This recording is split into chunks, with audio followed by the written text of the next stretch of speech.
Почитувани гледачи, добра вечер. Ова е подкаст Радар. Јас сум Сотир Костов.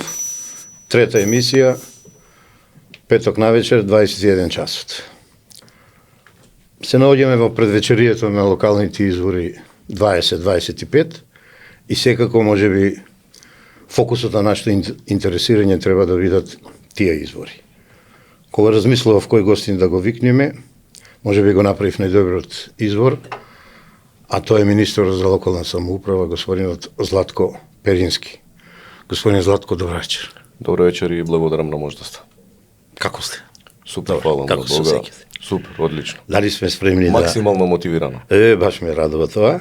Па добро, вас и вашата партија од секој пат и такви работи ги карактеризирало. Ме интересира дали сме спремни да направиме едни фер, демократски, слободни и кредибилни избори. Да организираме пар. Мислам дека сме доволно зрели и свесни, бидејќи Македонија веќе нема време за губење. Секој треба да си ја понесе одговорноста како чинител во делот на општествениот живот и ние во делот на јавните функции, да речеме, кои што ги застапуваме и секако и граѓаните кои што се лојални на системот и на државата, и јас сум убеден дека ќе имаме навистина едни фери и демократски избори. Ме вративте насакајќи малку по младоста, 91 година, Македонија нема време за губење и чекање. Тоа беше слоганот со кој тргнавме, така да убаво е да се подсетиме на почетоците. Со оглед на тоа што наследивме, верувајте ми дека навистина веќе нема време за губење. Нема време ниту еден ден да помине во креирање на непродуктивна политика. Почитувам, министер. Разговорот кога планираш што и како да го почнам со вас, не можам да избегам од унгарскиот кредит, од милиардата која владата на Република Македонија, предводена од коалицијата на ВМРО-ДПМНЕ, вреди и знам, предводена од господинот Христијан Мицкоски, го обезбеди тој кредит и на изненадување на многу, за мене не беше изненадување да бидам искрен, одлучи определен дел од кредитот да вбризга, да инвестира во локален економски развој, во единиците на локална самоуправа, а преку тоа и да направи одржлив развој, а преку тоа и во регионалниот економски развој. При тоа, мислам многу мудро, за да ги избегнете критиките, субјективизмот и не знам што све, тие што ве напаѓаат, мислам, одлучивте тоа да оди преку јавни расправи, повеќе што се вели, и сега некој пак напаѓа, ама ја мислам, некој мислам на опозицијата, ама ја мислам тие се без правна основа. Ке сакате ли првично да ни кажете преку овие транши, бидејќи колку знам 2-3 транши ќе бидат, едни веќе се во реализација, може би некои завршија, други ќе бидат во реализација до крајот на годината и во следната година. Така чисто по-конкретно нешто да ни кажете што добија граѓаните и што добија единиците на локална самоуправа, поточно општините, со овие кредити, со овие проекти, имајќи во предвид дека економската и финансиската моќ на општините не е баш така добра, и што значи ова за нив? Апсолутно. Мислам дека имаме време да ви кажам се. Да, слободно. Разговорот може да трае. Овој процес беше работен и процесиран максимално на еден транспарентен и отворен начин. Ако се сеќавате, ние уште пред изборите ја ветивме оваа мерка дека ќе ја реализираме и ја реализиравме, што практично ја потврдува нашата заложба, тоа што ќе го ветиме пред граѓаните, тоа и да го оствариме. Генерално, кога ги креиравме програмите во предизборието, сега зборам, согласно импутот од градоначалниците и согласно непопуларните политики од претходната влада, во насока на тоа да покрива загуби, а не генерира раст и развој за локалните самоуправи, свативме дека општините имаат многу готови и зрели проекти кои што стојат во некои фиоки заради немањето можност, тука мислам пред се на финансиска можност, да истите ги реализираат. Во таа насока ја креиравме оваа мерка и еве, после 15-16 месеци веќе можеме да кажеме дека два јавни повици успешно се спроведува и врз основа на тие повици општините добија финансиски средства за да имплементираат и реализираат инфраструктурни проекти. Морам да потенцирам за да им стане јасно на гледачите, бидејќи овие два јавни повика, ова финансиска поддршка за реализација на проекти од инфраструктурата, ние ја окарактеризиравме како интервентна мерка. Зошто велам интервентна мерка? Заради тоа што Многу пати, многу често во минатото, многу влади збореа дека максимално посветено работат на рамномерен регионален развој и така натака и така натака. Но ако направите едно резиме, вие ќе дојдете до еден заклучок дека се уште имате локални самоуправи во кои што нема основни услови за живот. И не треба да сте Конфуције за да сватите зашто луѓето одат, да речем, или мигрираат кон поголемите и поразвиените градови, а овие помалите и понеразвиените ги оставаат празни. Тоа е нормално заради тоа што не може да очекувате од еден човек да општи, живее и работи и функционира, гради семејство во населено место каде што нема водовод, каде што нема канализација, каде што нема градинка за неговото детенце и така натака и така натака. Затоа рековме ние дека ние прво мораме да работиме да ја поставиме основата. Затоа ги предвидовме овие два јавни повики како интервентна мерка. Добро споменавте, дел од унгарскиот кредит беше наменет токму за оваа работа. Во првиот јавен повик одвоивме близу 4,6 милиарди денари. Во вториот јавен повик на располагање на локалните самоуправи им беа ставени до 15 милиарди денари. И во вториот јавен повик се склучија некаде договори, 828 договори, за сума приближна околу 13 милиарди и 800 милиони денари. Значи, кумулативно, кога ќе ги собереме бројките од првиот и од вториот јавен повик, доаѓаме до една бројка приближно на 20 милиарди денари и околу 1200 проекти кои што ќе се имплементираат на терен во периодот кој што ќе следи. Дел од нив веќе и се имплементираат. Што беше нашата основна цел? Покрај тоа што ќе дадеме средства на општините за да реализираат инфраструктурни проекти, ние одлучивме самите општини да бидат тие кои што ќе изберат со кои проекти ќе аплицираат. Зошто? Заради тоа што нема некој кој што подобро ја знае состојбата во својата општина освен градоначалникот и локалната самоуправа. Значи ние не сакавме да бидеме како влада сега зборам, тие кои што ќе диктираат која улица, кој водовод, во кое населено место и во која општина ќе се гради, туку тој избор го оставивме на градоначалникот и на општинската администрација. Паралелно, како индиректен фактор, со тоа што дозволивме оваа работа вака да се спроведува врз основа на потребите на општините и на градоначалниците, индиректно ние креираме и во зголемување на капацитетите на самите општини, затоа што процесот на имплементација и реализација на проектите ќе биде спроведен целосно од локалната самоуправа. Тоа дополнително ќе даде еден импакт во растот и развојот, сега зборам за човечките потенцијали во рамки на општините. Морам да ги пофалам градоначалниците. Веќе 53% од проектите од првиот јавен повик се завршени. Па тоа е 50%. Повеќе од 53%, значи од 288 проекти, веќе скоро 150 на проекти се веќе завршени. Останатите се скоро сите во завршна фаза. Од вториот јавен повик сега зборам.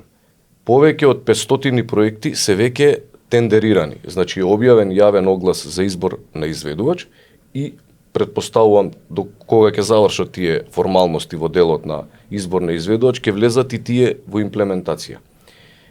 Најголем успех, можам да кажам, без да се глорифицирам како ресор, можеби е спроведувањето и реализацијата на оваа мерка на владата, зборувам досега. Иако мислам дека навистина имаме многу позитивни исчекори направени во останатите области, но ова е нешто кое што е на прва линија на задоволство на граѓанинот. Зошто? Заради тоа што кога одевме на терен во контрола на процесот на имплементација и реализација на проектите, кога ќе ни придеа граѓаните и кога ќе кажат дека реконструираме или пробиваме некоја улица која што 50 години не е реконструирана или 50 години е планирана за да се направи, верувајте ми, тоа задоволство на тие лица не може да биде поискрено. А таков израз на лице па не можете да добиете поголема мотивација на вас, за вас како политичар да мултиплицирате вакви проекти и вакви решенија за проблемите на граѓаните. Значи мислам дека многу соодветно ги поставивме работите, многу транспарентно, тоа заборев да споменам. Јас пред да се објават првиот јавен повик поготово, 2 месеци интензивно имав средби со сите градоначалници. Она што е многу битно овдека да се потенцира, дека за оваа влада критериумот на политичка припадност на градоначалникот не постои. Тоа се види со одобрувањето на проектите. Така е. Ние објавивме 2 јавни повика со многу едноставни критериуми, кои што ќе бидат, кои што сите општини ќе имаат можност да ги исполнат. Токму од оваа причина, за сите да добијат дел од колачот. Да нема како во минатото сепарација на локални самоуправи, да нема како во минатото. За едни мајка, за други маќа. Така е, покривање на загуби, каде што директно стимулирате неработење. Тука морам да упаднам, а може би ќе ве насмеја малку, ама правев анализа од 2005 година наваму. Вие сте, не може би, туку сигурно првиот единствен министер за локална самоуправа кој во негово време се дозволуваат, се одобруваат финансиски средства за развој, Точно. за локален за развој, по него и за регионален развој, а не покривање, поточно плаќање на фактури за долгови. Да не збореме, нели, општините си имаат големи проблеми и мислам тоа треба да ве радува тоа. Значи, сепак не покривате само долгови, него вие веќе инвестирате во развој, одржлив развој. Ние ќе имаме и се надевам време за да објаснам што и курс направиме за помош и поддршка на општините. Една работа што е многу битна да се спомене, а тоа е дека вие можете да генерирате политики, да генерирате мерки, да замислувате идеи за раст и развој, но ако тоа не е препознаено во рамки на владата и во рамки на да речеме кабинетот на премиерот и премиерот, не можете ништо сам да направите, Да. сепак владата е колективен орган. Јас повторно ќе кажам, многу сум горд и многу сум среќен што претседателот Мицкоски навистина ги препозна потребите на локалните самоуправи и практично он беше мотиватор и двигател и заедно ги работевме сите овие мерки, бидејќи јас како единка во рамки на владата не можам ништо сам да сменам. Навистина е поразително. Јас не знам досега зашто не се посветувало внимание на овој ресор. Од една страна очекувате дека или се борите да имате силна држава, силни институции, да биде препознаена државата по хигиена, по организирани јавни превози и така натака во рамки, мислам надвор од границите, а од друга страна имате комплетно дерогирана локална самоуправа и комплетно дерогирани региони. Мислам формално ја сваќавме децентрализацијата. А сега веќе гледам малку поголема суштина. Се согласувам. Затоа и не случајно споменав, ја споменав улогата на претседателот Мицкоски во сите овие процеси, затоа што ние знаеме дека не може да има силна држава без силни и средени и стабилни локални самоуправи. Тоа е основата. Тоа е првата брана помеѓу граѓанинот и политиката. Ја дури сега гледам, господин министер, дека сепак вие во припремата на овој проект на реализација на овој инпут на финансиски средства во сите единици на локална самоуправа сте направили истражување и дури сега ми е јасно, си признавам, методот што сте го избрале bottom-up, бидејќи има и други методи, наметнување строго по наредба или по налог, не наредба и така натаму. Јас сега гледам дека вие сте го избрале одоздоло нагоре да дојде барањата, вие на еден начин само да ги канализирате во финансиска рамка, тоест да им кажете дајте програми за тие барања, ајде сега еве ги средствата, реализирајте ги. Сега, иако нешто спомнавте, мислам, нешто повеќе, што значи тоа за јакнење на капацитетите, имаме тотално неразвиени општини со мали ресурси, што значи тоа за децентрализацијата, дали ја зајакнуваме, и нешто уж последно време се поактивен е оној ресурсниот центар што сте го замислиле.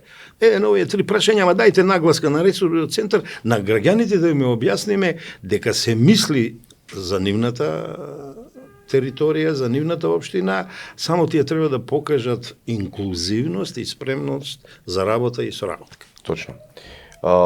Ќе ве вратам на претходниот одговор, чисто за да стане јасно. Во минатото се одредува, да речеме, се генерираше помош за општините од претходните влади во насока на покривање на нивната загуба. Значи, ќе потсетам, тоа е стимулирање на неработење. Зашто? Заради тоа што кога вие знаете дека поголемиот брат секогаш ќе ви даде пари за да ви покрие загуба, вас нема што да ве мотивира да вие продуктивно размислувате. Тоа е едната работа. Втората работа, милиони и милиони евра стоеа на наменски сметки на општините за реализација на некои проекти и сега динамиката на градоначалникот дали ќе ја реализира активноста во оваа година или ќе ја развлече низ 3 години, сепак парите стојат А не на реализирани, наменски. не Не потрошени. реализирани. Ау, Тоа ова е е фрапантно. целосен абсурд. Ние рековме, ќе дадеме средства Да. врз основа на готови проекти, врз основа на извадени одобренија за градба, проекти кои што се зрели утре да се имплементираат на терен и ќе исплаќаме согласно завршна ситуација. Значи, ако вие како градоначалник не соодветно го имплементирате и реализирате проектот, нема да добиете пари. Значи сте предвидели добар систем на мониторинг, па би рекол и контрола. Апсолутно, Во реализацијата. затоа што ние ако ги дисперзиравме парите, средствата од централниот буџет на наменски сметки, ние само ќе успоревме реализацијата на терен. Немаше доволно да бидат мотивирани градоначалниците. Затоа ние рековме исклучиво по завршна сметка. Значи тој е едниот момент и мислам дека исто така многу соодветно и многу практично го поставивме и навистина нема замерки во спроведувањето. Покрај овие први два јавни повици кои што беа наменети за финансиска помош и поддршка за реализација на инфраструктурни проекти како интервентна мерка, ние исто така свативме дека мораме да најдеме механизми како локалните самоуправи во иднина да не чекаат трет повик, четврт повик, пет повик, туку да можат посоодветно финансиски да зајакнат без при тоа да чекаат некаква финансиска инекција од било која институција. Да. Покрај првите два јавни повици, во моментот, заедно со мојот почитуван колега Андоновски, министерот за дигитална трансформација, земавме обврска, секако со помош и поддршка на премиерот, во следните 3 години, централната влада да им ги ажурира базите на даночни обврзници на сите локални самоуправи, за да можат сопствените буџети да ги пунат посоодветно, побрзо. Ова ќе биде голема помош. Огромна помош. И во квантум на пари, многу повеќе да стигаат на тие сметки. Ќе ви кажам еден фрапантен податок кој што, иако го знаели претходниците, никој ништо не направил за тоа прашање. Од 100 до 120 милиони евра е проценката дека локалните самоуправи губат на годишна основа, повторувам, за само една година, од тоа што немаат ажурирано бази на даночни обврзници. Што значи тоа? Тоа значи за 20 години од 2005 многу е тоа. Огромни средства. Многу е тоа. Тоа значи дека луксус што не треба да се го дозволиме. Апсолутно. Градоначалникот во моментот има субјективитет да издаде или да не издаде даночно решение, бидејќи нема ажурирана база на даночен обврзник. Нема евиденција дали решението кое што го издава, сега не ќе морбидно да звучам, но тоа е реалноста, на жива личност или на почината личност. Значи, генерално има многу проблеми. И ние рековме, покрај финансиската помош, тоа е едниот столб, ајде да го наречеме. Вториот столб е финансиската самоодржливост на општините. Што е најбитна. Точно. Кога ќе им ги ажурираме базите на даночни обврзници, кога ќе им овозможиме на општините да генерираат од 100 до 120 милиони евра плюс во своите сметки на годишна основа, тогаш истите тие ќе можат да реализираат многу повеќе проекти од колку сега. Бришан терен имат. Така е. Тоа е вториот столб. Третиот столб. Увидовме дека имаме општини кои што заради X фактори можеби не се доволно атрактивни да привлечат професионален, продуциран кадар. Реков заради X фактори, тоа е генеза на проблеми кои што ги тиштеле општините во минатите години. Како најбрзо да се надмине овој проблем за градоначалниците да не губат време од своите мандати да мислат огласи, па ќе им се јави вработен, нема да им се јави вработен? Ние креиравме проект кој што го нарековме ресурсен центар. Тоа е многу интересно. Една контакт точка за сите проблеми на општината. Значи, една контакт точка. Зошто велам една контакт точка? Ова е многу битно. Имаме пријателски амбасади кои што навистина донираат средства за реализација за проекти, да речеме, не би ги спомнал од почит кон донаторите за кого станува збор, но чисто ќе кажам примери. Имаме донатор кој што работи проект со некоја имплементаторска агенција во делот на дигитализација. Имаме друг донатор кој што работи со друга имплементаторска агенција исто проекти во дигитализација. Имаме трет донатор кој што работи во дел на рамномерен регионален развој со трета имплементаторска агенција за друго решавање на предизвиците. Овие три проекти не комуницираат меѓу себе. Ама парите се трошат. Да. Нема координација. Одржливост нема. Насочување. Нема државна стратегија. Така. Тоест има државна стратегија, но не кореспондира со потребите на неа. И затоа рековме ние, стоп, нема потреба веќе од ваква збунетост, ние правиме едно тело, кое што во моментот го развиваме на проектна основа, а потоа и ќе го институционализираме во рамки на Министерството за локална самоуправа и ќе повторам, ќе биде една контакт точка за сите проблеми на локалната самоуправа, администрацијата и градоначалникот. Што ќе предвиди ресурсниот центар? Прво, ќе креираме ростер на експерти од сите изворни надлежности со кои што се соочува градоначалникот, кои што се опишани во Законот за локална самоуправа.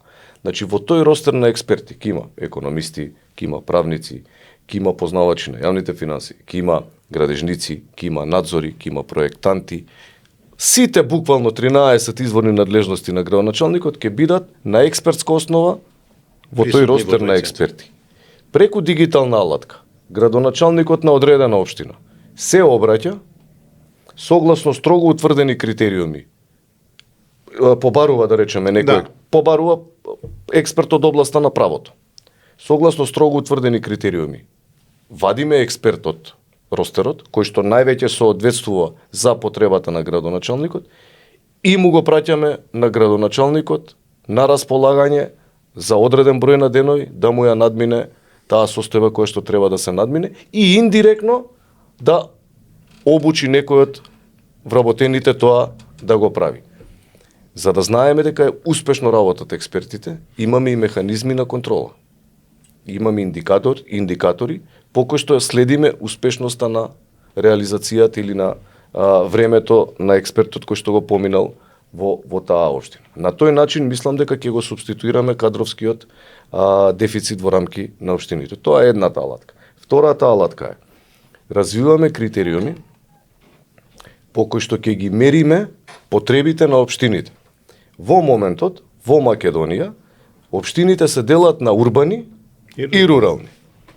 И сега, еве јас сум министер за локална самоуправа, што мене треба да ми значи дека урбана локална самоуправа е развиена, а рурална е неразвиена? Имплицира така. Тотална небулоза. Ние имаме рурални средини кои што се многу поразвиени од некои урбани средини. Тоа е застарена методологија. Не проаѓа веќе тоа. Затоа ние рековме, ќе направиме критериуми по кои што ќе ја мериме потребата на локалната самоуправа, а врз тоа ќе го мериме и потенцијалот на локална самоуправа. И ние ќе знаеме точно на која локална самоуправа што и треба и која локална самоуправа има можност за раст и развој и до кој степен и во која област. И ние на тој начин во иднина ќе бидеме сигурни каде точно треба да... Знаете, ова е многу паметно.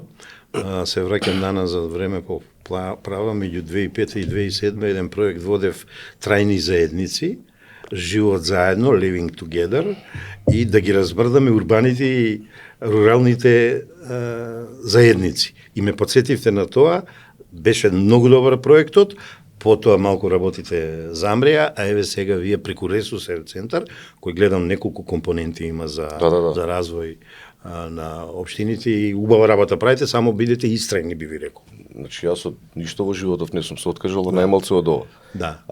Тоа е вториот момент. Третиот момент на општините ќе им овозможиме, тоест ќе им креираме така наречен фонд за техничка документација. Што би значил тоа? Имајќи ги во предвид сите, да речеме, кадровски недостатоци во одреден број на општини, самите општини се соочуваат со проблем да креираат здрава техничка документација, здрава проектна документација за реализација на покомплексни проекти. Државата, преку ресурсниот центар, ќе обезбеди сума на средства, која што ќе биде наменета за креирање на проекти, покомплексни сега зборам проекти, кои што ќе може општината да ги користи во иднина и да реализира покомплексни проекти. Значи, мислам дека со овие три постулати, како што ги споменавме, интервентна финансиска помош и поддршка во насока на реализација на инфраструктурни проекти, ажурирање на база на даночни обврзници заради финансиска самосталност и надминување на кадровските недостатоци во делот на помош и поддршка од страна на ресурсниот центар, ние ги заокружуваме сите проблеми и предизвици кои што ги демнат локалните самоуправи за само 15 месеци. Мислам, колку и да сака опозицијата да критикува, колку и да сака да плюка на овие работи, нема еден издржан аргумент. Тоа сакам да ве прашам, се извинувам што ве прекинувам за прв пат. Значи, ова веќе не е проект, ова ја гледаме целосна стратегија за развој, како на локално, регионално и државно ниво, опозицијата ве начека на нож. Дали беа издржани, дали беа основани тие напади и кој е вашето мислење? Зошто немање чувство и спремност да се соработува опозиција власт? Сега знаете како опозицијата треба да се договори кој дел од опозицијата не фали, а кој дел не напаѓа. И ќе ви кажам зашто. Троглава е, Ќе ви кажам зашто. Тука сте во право. Дел од опозицијските градоначалници имаа јавни објави со глорификација и пофалба на првите два јавни повика. Точно. А дел од опозицијата која што седи на друго место, не во локалните самоуправи, туку во парламентот, кабинетите и така натака, има негативен одзив за. Сега малце тука има какафонија, не е моја работа јас да ја решам, претпоставам ќе се договорат они во некој догледно време, но тоа нас и добро е да се договорат. Не за сега. Воопшто не за сега. Точно знаеме што треба да правиме во дел на локалната самоуправа. И овие три постулати кои што ги споменав се однесуваат само на локалната самоуправа. Да. За регионалниот развој имаме најмалце дупло направено повеќе од ова. И ќе ви кажам зошто. Ајде. Во минатото Националниот совет за рамномерен регионален развој го водеше подпредседател на влада задолжен за економски прашања. Министерството за локална самоуправа беше единствениот ресор кој што највисокото тело, а тоа е Националниот совет, го води друг чинител. Значи не министерот за локална самоуправа. Да. Апсолутна небулоза.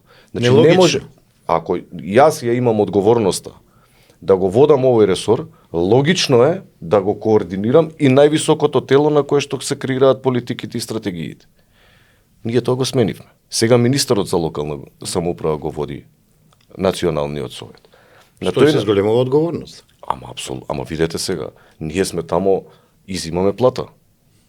Платата дава и права, но има и обврски. Ако не можете да одговорите на обврските, тогаш не соодветно да ги користите само правата, нели? Така. Тоа е и не само во политиката, општо и во животот. На тој Национален совет направивме критериуми по кои што најнеразвиените региони добиваат највеќе средства од програмите, а најразвиените добиваат најмалку средства од програмите за да се изедначи таа нерамноправност или да се изедначат диспаритетите, разликите во рамки на развиеноста на регионите. Отидовме Чекор плюс, утврдивме дополнителни критериуми и останатите министерства кои што имаат проекти, кои што влијаат на регионалниот развој, да мора да го пратат степенот на развиеност. Досега не мора. Досега моите колеги од останатите министерства немаа обврска да го зимаат степенот на развој на регионите кога преку нивните интерсекторски се координират и одите на повисоко ниво. Тоа е така заради тоа што Националниот совет сега го води министер за локална кој што ја гледа проблематиката. Вице-премиер има 10 други поголеми проблеми од ова. Да. Не може ја на дневна основа живеам со овие предизвици. Значи, директно си импутирам во проблемите и така се наоѓаат решенијата. Дури, ова не ги ограничува останатите мои колеги. Напротив, ова ги стимулира и нив им ја олеснува работата, затоа што им дава правец на движење.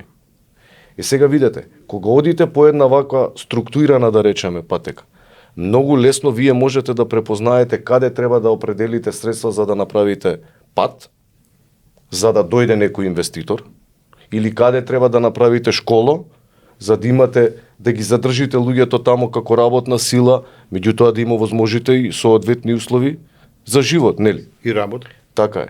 Паралелно, може малце подлог бев, меѓутоа стварно имаме многу работи направено. Затоа и ве викнавме, министре, на граѓаните да им се објасни. Политиката за локален и регионален развој можеби не се гледа на прва, меѓутоа е многу битна како се спроведува.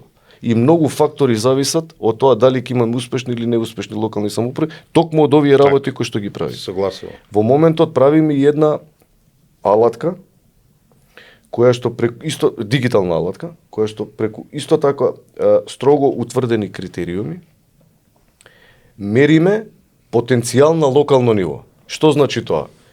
Вие Сотир сте инвеститор. Така. И сакате да градите фабрика за нешто во рамки на Македонија. Кажете ми сега, кој параметар вие ќе го фатите да одберете во која општина да изградите фабрика? Немате таков под. Значи GDP ќе ги бараме економските. Ќе ги барате, ама ќе ги барате од 50 институции. Соодветни. Од 50 институции. Сега ќе кликнете на еден сајт центарот и ќе измерите демографски податоци. Ќе измерите патна инфраструктура. Ќе измерите не бруто домашен производ, туку фискален потенцијал. Затоа што се уште не го мериме бруто домашниот производ на локално ниво, се уште е задржан на регионално ниво. Сите оние потребни параметри кои што на вас како инвеститор ви се неопходни да ги имате, ќе ги имате. Мене ова ми личи на централна банка на податоци за општините. Горе доле да. Да. Сега најбитното да ве не најбитното, ама најшкакливо да ве прашам. Имате ли алатки за мониторинг дали наменски се трошат и ќе се трошат парите и предвидовте ли во случај, сега мораме и на тоа да мислиме имајќи како сме пословично недисциплинирани во минатото, да тоа на време се стопира и да се укаже дека парите не се дадени за ненаменско трошење. Нема механизам парите да излезат од трезор ако не се за намената. Да. Јас ќе ве потсетам. Пред малку споменав дека средствата кои што ќе се реализираат, а се наменети за првиот и вториот јавен повик, се исплаќаат по завршна ситуација или по повремена ситуација. Значи кога општината генерира времена или завршна ситуација за проектот со кој што склучила договор за финансирање од страна на владата, истата ја доставува до ресорното министерство и ресорното министерство преку трезор префрла пари или средства на локалната самоуправа. Така да нема ни милиметар простор за ненаменско трошење на овие средства. Смеам ли да ве прашам, кога планирате да заживеат овие ресурсни центри? Бидејќи ги гледам, баги податоци треба да се обезбедат, па да се обединат, па да се направат достапни. Вака вашата проекција како на влада и како на министерство и министер со свој тим, Да. Кога планирате да заживеат? Значи, ние основите ги работиме. Во моментот ја креираме дигиталната алатка. Мислам дека следна или понаредна недела ќе отпочнеме и постапката за утврдување на, ние го велиме needs assessment, за точно утврдување на потребите на општините, она што ви реков во делот на потенцијалите. Во моментот експерти работат на креирање на пулот на експерти, на утврдување на критериуми по кои што експертите ќе се вадат од пулоти, ќе се даваат нели нормално на користење на локалните самоуправи. Основите веќе се прават. Во моментот исто така се генерира една така наречена, ние ја рековме бела книга, која што треба да им даде патокас на градоначалниците, бидејќи нели очекувано е после вториот круг на локалните избори во одредени општини да имаме и кандидати за градоначалници кои што тогаш би биле веќе и официјално градоначалници кои што првпат ќе се соочат со таа функција. Значи ние ќе им дадеме буквално еден патокас. Што треба да направат прво во примопредавањето на позицијата? Кои закони ги засегаат? Но не цели закони, туку точно кој член од кој закон да го научи, да знае дека се однесува за таа и таа материја, бидејќи навистина локалните политики опфаќаат една многу голема и широка слика. Значи многу закони тука треба да градоначалникот горе доле ги знае. Значи буквално ќе им дадеме еден правец и патокас на градоначалниците кои ќе седнат од првиот час на градоначалничкото столче да знаат што да прават. Да не учат месеци. Да. Браво. Сега, нашите очекувања се дека во втората половина на ноември сите основни постулати за ресурсниот центар ќе бидат завршени и тој ќе биде оперативен. Зборувам за дигиталната алатка, зборувам за патоказот за градоначалници, зборувам за отпочнување на генерирање на ростерот на експерти, за кој што морам да кажам дека и УКИМ, имавме средба со ректорката, навистина огромна благодарност и за неа. Сите човечки потенцијали, науката и образованието соработувате. Апсолутно. И ќе бидат инкорпорирани во рамки на овој ресурсен центар. Така да ја очекувам дека до втора половина на ноември основите да бидат поставени, а веќе до крајот на 25-та година и почетокот на 26-та година ресурсниот центар да работи во полна паре. Одлично, одлично.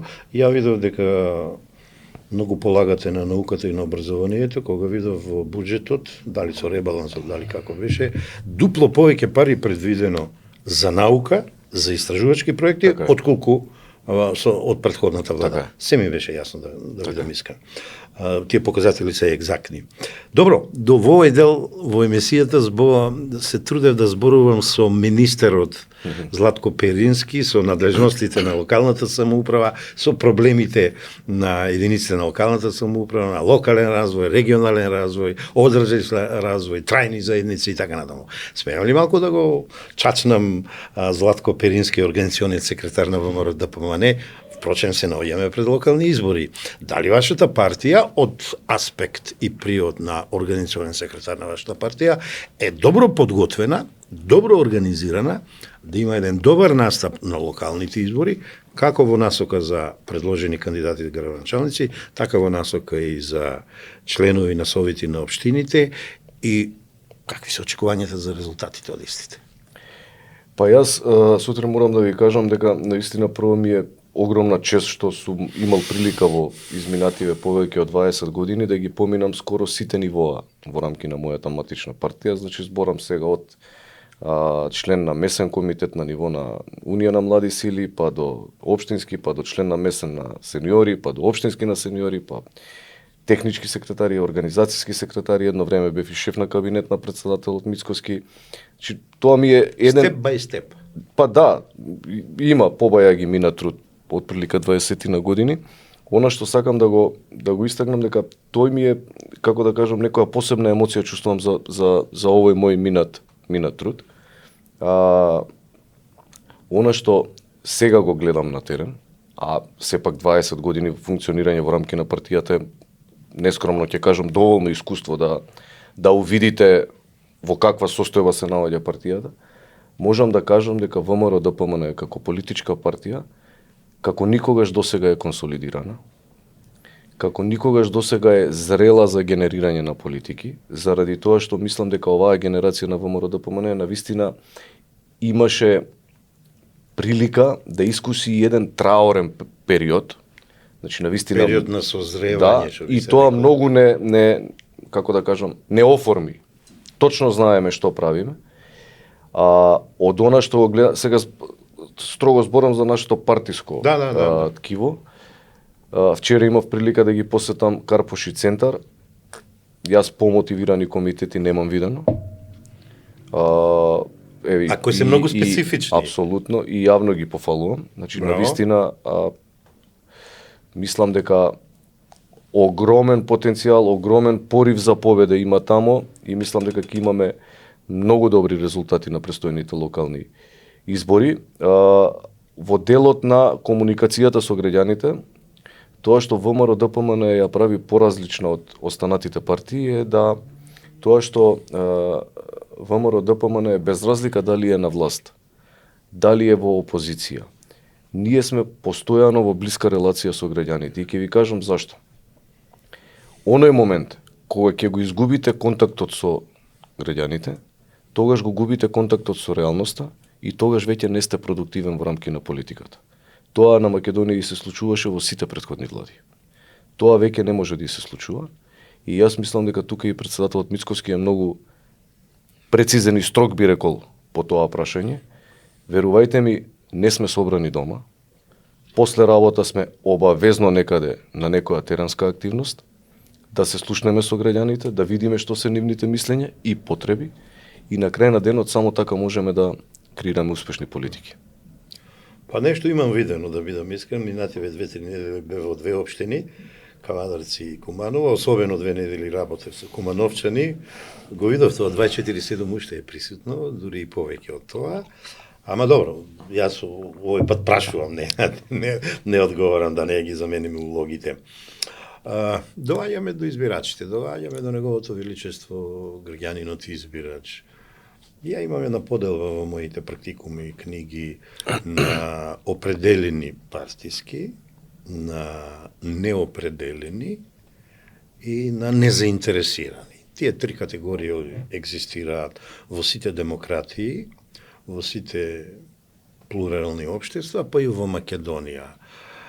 На минатите парламентарни и претседателски избори се покажа дека добивте една, нема да речам ненормална, ама неочекувана голема поддршка, како за претседателските избори, така и за парламентарните, па дури дели од вас беа изненадени пријатно. И ја тука ја гледам улогата на неопределените, па дури и на дел од незаинтересираните да се гласа, да тоа го вие преку една прекрасна енергија претворена во синергија го привлечете и да го остварите тој прекрасен резултат. Овој пат што очекувате? Овие се најтешки. Мојата теорија и пракса 34 години тоа го кажува. Најтешки избори се локалните избори. Точно. Може би и најзначајни, реков, не сум сигурен, може би и најзначајни се одлучува за единката после семејството најбитна, а тоа е општината, селото, градот и така натаму. Што очекувате овој пат? Од партиски определените, знам, ВМРО има еден квантум сосема солиден и добар за настап на избори. Што очекувате за овие другите две категории на избирачи, неопределените и незаинтересираните? Овој пат се работи за нивните проблеми, така, за нивните прашања. Понудата е многу голема, многу симпатична. Така. Сега, се организиравте ли на такво ниво да ги привлечите, ова што го нудите да им кажете изборот е ваков и ваков, повеќе словен, и што очекувате во поглед на поддршка, еве и во поглед на резултати изразено како по добиени градоначалнички места, така и на совети, членови во советите, но и мнозинство. Кај мене има 3 области.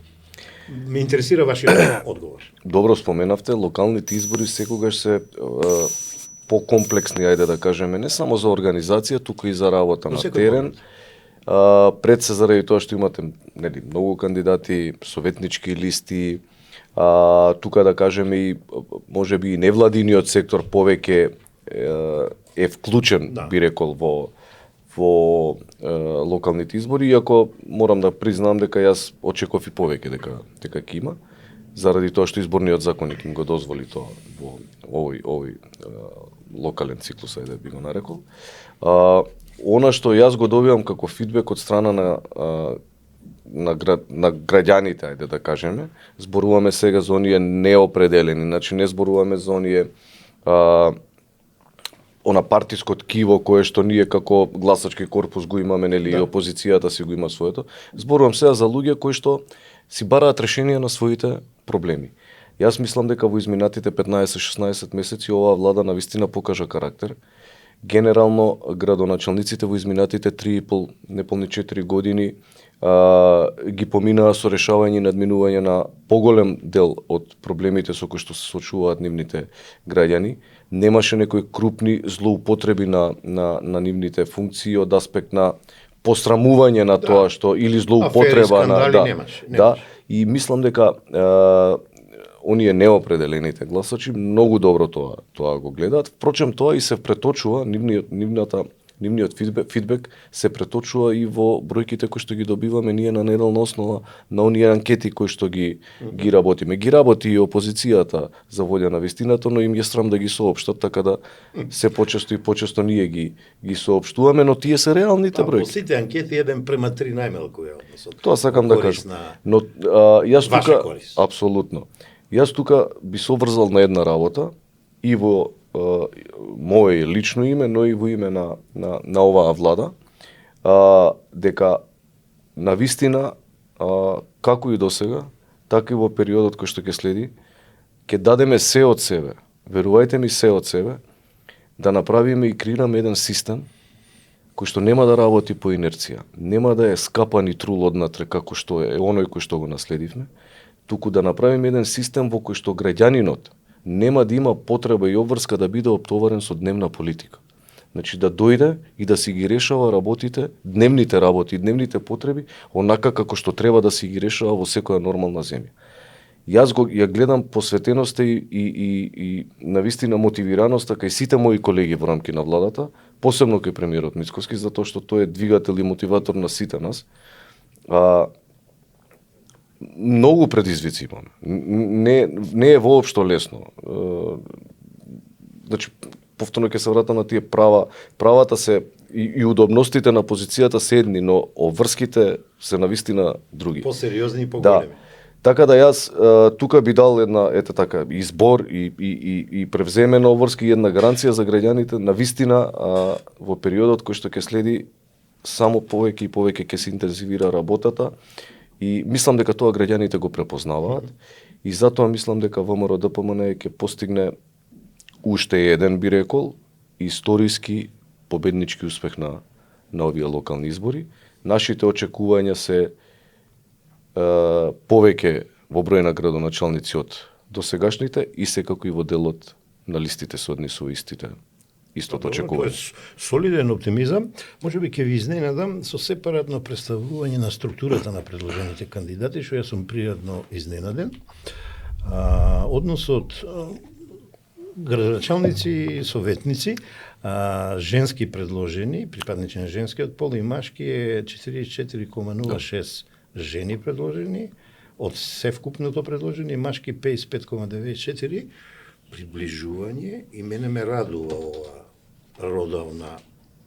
родова еднакост, би рекол. Најмногу сум изненаден од возрастните групи на предложените, значи што не е само заслуга на ВМРО, на вашата коалиција, туку би рекол на сите кандидати како независните граѓанскиот сектор, така опозицијата и така натаму. Најзастапена категорија е меѓу 36 години и 45 години, веднаш до неја е меѓу 46 и 55, па потоа доаѓа меѓу 21 и 19 години и 30 и 35, многу помала е 56 години натаму и над 66 години малку, а посебно за пофалба имаме категорија меѓу 18 и 20 години. Тоа е луѓе што туку станале полнолетни, стекнале активно и пасивно право на глас, а веќе се на листи. Лично мислам, како власт централна, ќе добиете еден добар спектар на активисти, како во советите, ја велам владите на општините и на град Скопје, така и во поглед на градоначалници кои ќе бидат спремни во костец да се фатат со проблемите, ќе ја имат младалешката енергија. Ова група овде можеме да збориме 46 години, 55 години искуството веќе ќе го имат. И дали ова ве радува и некако, па не отишли сите млади во странство, господине министр. Ја гледам овде млади луѓе предложени, а сигурно ги предлагаат исто така млади луѓе и ја мислам дека ова е за поздравување. Кој е вашиот коментар? Еве, имајте ги во рака, зирнете ги, погледнете ги и би сакал еден ваш коментар како министр да ми дајте, видите ја како вас ве сваќам. Вие имате во надлежност локалната самоуправа во целост. А тука е регионален, локален, одржив развој. Вие го имате ЗЕЛС во соработка, а ЗЕЛСПА има шанси да соработува и со граѓанскиот сектор и со бизнис секторот. Точно. Ако ова добро се искористи, а ова вие сето што го кажувавте, ја гледам дека сте на добар пат. Малку да го дигнете нивото на соработка на сите овие сектори и да покажете дека развојот почнува од семејството, од нашата улица, од нашата општина, од нашето село. Мислам дека не очекува подобро иднина отколку ова. Па ја искрено се надевам. Сегашната состојба, мислам, ова. Апсолутно. И сум убеден дека тоа ќе се случи. Бројките не треба да ви изненадуваат. Ми изненади, да бидам искрен. И никој не ги коментираше досега, затоа како на министер ваме ви ги поставува. Супер. Таман имаме прилика да ги искоментираме. Да. Јас пред малку реков дека навистина наследивме еден комплетно дерогиран, трул и скапан систем. И тоа е систем кој што не само младите, туку сите во рамки на едно општество ги одвраќа или ги прави инертни кон државата. Зошто? Заради тоа што не се чувствуваат дека државата нешто им возвраќа. Така. Ова е доволна потврда дека во изминатите 15-16 месеци оваа влада направила исчекор по оваа прашање. Ке ве потсетам предходно, имавме состојби на пајаци, состојби на Бентлија на плоштад, состојби беа. состојби на едни, како да кажам, извитоперени појави од страна на одреден број на функционери, кои што ја креираа сликата на нормалното. И кога ќе седне млад човек, или кога ќе излезе надвор од рамките на Македонија, некаде на одмор, викенд и така, кој ќе ги види таму приликите, и кога ќе се врати овдека и главни вести ќе биде фудбалче во канцеларија, нормално е да е разочаран од системот. Мора и кошарка игра. Да. Менуваат. Нормално е. Од една страна вие му викате биди лојален на државата, а од друга страна пенали у канцеларија. Не оди едно со друго.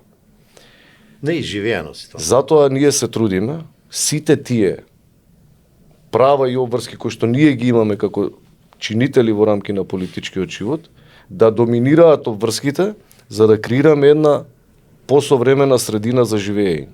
Таа современа средина за живење ќе ги мотивира не само младите, туку и сите останати во Македонија да активно се вклучуваат, да придонесуваат за подобро утре на сите граѓани. Не можете да очекувате од некој кој што го демотивирате 7 години, 8-та година да излезе мотивирани да. Значи вие морате со вашите примери да мотивирате и да опфаќате што е можно поголема публика за да се вклучува во процесите. И ова е добро. И јас се надевам, не само што се надевам, туку сум убеден дека овие бројки, поготово во овие групи кои што се однесуваат на најмладите, а тоа се 18, 20, 21, 29 години, како бројки и како пропорција во рамки на политичкиот живот во Македонија ќе растат во иднина. Господине министер, морам да ве прашам нешто. Еве, дојдоа изборните кампањи, што туку што не почнале за неколку дена, ќе дојде и прв круг и втор круг, ќе завршат изборите, ќе ги добиеме резултатите. Од аспект на министер за локална самоуправа, вие ќе добиете 80 на градоначалници, исто толку совети. Апропо сето што го зборевте, дали сте спремни подеднакво да соработувате со сите во следните 4 години, додека ја обавувате оваа функција, и дали сте спремни се тоа што го кажавте да им го понудите подеднакво и на градоначалниците, еве така популарно да речам, од опозицијата, тоа исто важи таму каде што советите ќе имаат мнозинство, ако имаат од опозицијата, и да покажете еден фер однос, еден одговорен однос како министер, министерство и влада кон граѓаните. Јас ќе потсетам уште еднаш и ќе повторам дека политичката припадност на градоначалникот не е критериум за соработка со оваа влада. И тоа го докажавме во изминатите 15-16 месеци и тоа само ќе го интензивираме во периодот кој што ќе следи. Ние не само преку првите два јавни повици, не само преку ажурирањето на базите на даночни обврзници, не само преку ресурсниот центар.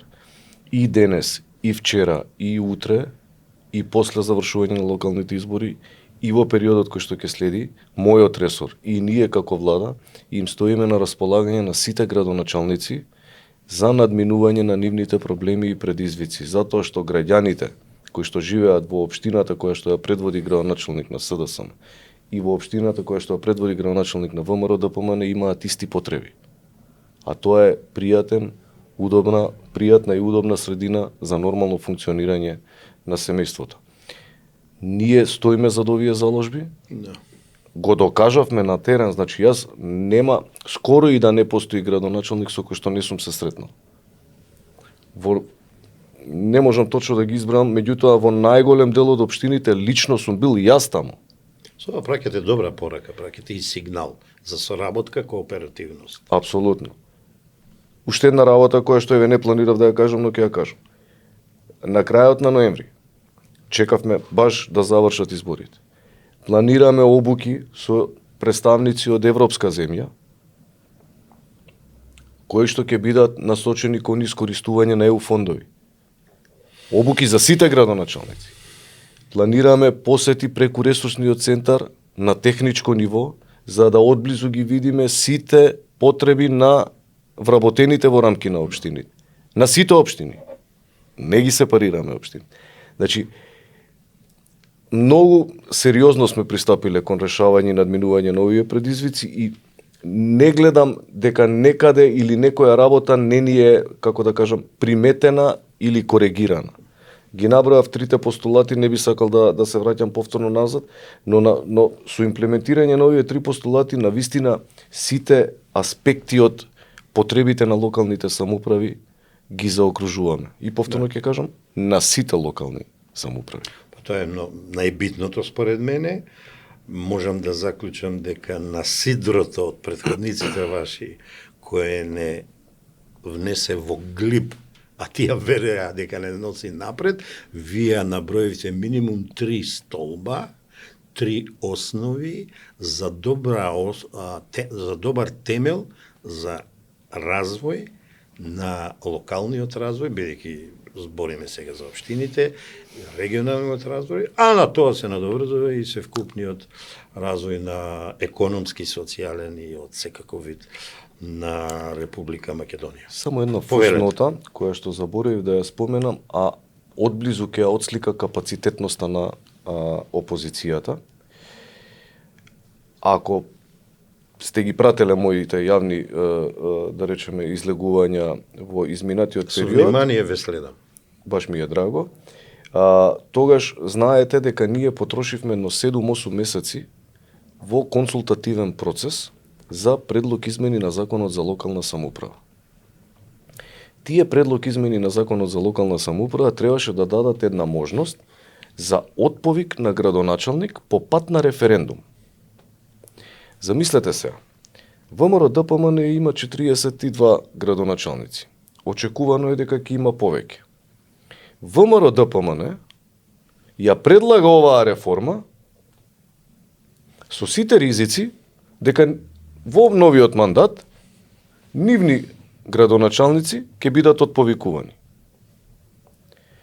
Ја предлагаме оваа реформа, ги поминуваме сите можни консултативни процеси со сите чинители, невладини сектори, совети на општини, председатели на регионални центри, директори се извинувам, градоначалници, опозицијски владини и така натак. Значи сите интегрирани во консултативниот експертска јавност. 6-7 месеци трошиме на ова. Собраниска процедура ја поминуваме, лично отидов во собрание, надвор од сите процедури, да им ги објаснам предлог измените на сите координатори на пратенички групи. Ниту еден аргумент не слушаме. Контра, не треба, овон. Доаѓаме и опозицијата предводена од СДСМ и не ги гласа предлог измените. Замислете која небулоза. Ќе видите. Сакам само на гледачите да им стане јасно за каква опозиција збориме. Значи, и ова е доволен аргумент дека ние како ВМРО ДПМН, како чинители во рамки на владата, немаме простор за компромис со оној кој што нема соодветно да ја застапува својата позиција за која што го избрале граѓаните. Вклучувајќи ме и мене. Не сум ништо поразличен јас од сите останали. Значи, тој што има перформанс, тој што има мотивација, тој што сака да работи, е добре дојден. Тој што не, се знае кај му е местото. Морам да ви кажам дека ми одговорите на прашањето што сакав за крај да го поставам промената на Законот за локална самоуправа. Сосема сум задоволен од одговорот, а бидете оптимист, мора да се смени тој закон и новините што ги припремате ќе бидат усвоени, само треба трпение, што се вели. Сега, секој пат практикувам за крај. Добро, би сакал да кажам дека напамет не реков дека ве следам, ја морам да кажам, вие сте релативно млад човек, успешен во политиката, кога видов како реагирате на еден напад, кога една личност ви влезе во одржување на преси, како джентлменски се однесовте, да не навлезите во кавга.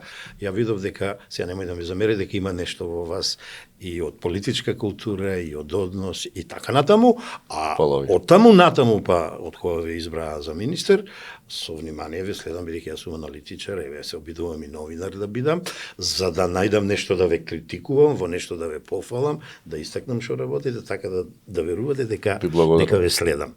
Секој пат сте добро дојдени. Сега за крај, секој пат практикуваме, не дека вие сте министер па пораки до граѓаните, секој пат практикувам нешто. Дали сакате да кажете нешто што ја не ве прашав, бидејќи не може се да ве прашам, и дали сакате на граѓаните да ја дадете некоја порака оптимистичка, не мора да биде во склопот на изборна кампања или ова на која почнува за 2-3 дена, него што да очекуваат до крајот на годината и во годините што следуваат во поглед на нивниот та желба за решавање на нивните проблеми горливи и развојот на општината, селото и градот. Па, знаете како кај нас во ВМРО-ДПМН секогаш кога ќе дојдеме до избори, секогаш ни вела дека ова се најбитните избори. Да. И некако 20 години ние секогаш сме во битни избори. Но верувајте ми, кога станува збор за локални избори, навистина се многу битни и навистина се многу значени затоа што тие треба да го одредат правецот во кој што ќе се движи населеното место во кој што живеат и општат граѓаните. Јас би апелирал до граѓаните и би ги уверил дека навистина и во рамки на владата, и во рамки на предложените кандидати од страна на мојата матична партија за градоначалници, мислам сега, да. се поистоветуваат истите принципи. А тоа е максимална транспарентност, максимална посветеност во насока на исполнување на програмата и максимална отвореност кон потребите на граѓаните. Ние во рамки на мојата матична партија не толерираме градоначалници кои што работат од канцеларии, тоа ви го споменав. Исто така не толерираме и министри кои што работат од канцеларии, значи постојано сме на терен, тоа ја прави практично и најсуштината разлика помеѓу сите останати партии. И затоа би апелирал до граѓаните да излезат на овие избори, да дадат поддршка на предложените кандидати од страна на ВМРО-ДПМН, затоа што навистина сум убеден дека имаат што многу да покажат во престојните 4 години. Ние како централна влада секако остануваме на располагање и на помош и на поддршка на сите градоначалници и секако сме максимално фокусирани во исполнување на програмските цели кои што ги имаме ветено во рамки на предизборието како влада. Така да мислам дека граѓаните треба да бидат спокојни. Македонија и ја очекувам една многу подобра слика и состојба во периодот кој што ќе следи и јас сум убеден дека тоа ќе излезе на виделина многу брзо. Добро, господин министер, за крај едно моје извинување и една благодарност. Извинување, ја заборавив книгата што на секој нас гостин ја поклонуваме од Матица Македонска од Раде Силјан, ама ќе најдам прилика јас да ви најдам и да ви ја врачам, а благодарност што многу конкретно, со многу сериозен тон, одговорите на нашите прашања, за да граѓаните во ова предизборие и во изборната кампања и во самиот чин на гласање на денот на избори имаат појасна слика за кого да се определуваат. И јас ви благодарам за гостувањето. Бидете сигурни ќе ве најдеме уште еднаш, таму некој месец да помине да видиме првите резултати како од проектите, како од кредитите што ги давате за општините, а и да не ги кажете првите импресии од новата гарнитура градоначалници, совети, тоест влади на општините и на градот Скопје, како министер, како вие гледате на соработката и така натаму. Уште еднаш ви благодарам. Ви благодарам на вас. Почитувани гледачи, ова беше третата емисија подкаст Радар. Се надевам бевме интересни, се надевам да задржавме вашето внимание. Се гледаме за неколку дена во нашата четврта емисија. Довидување, бидете поздравени.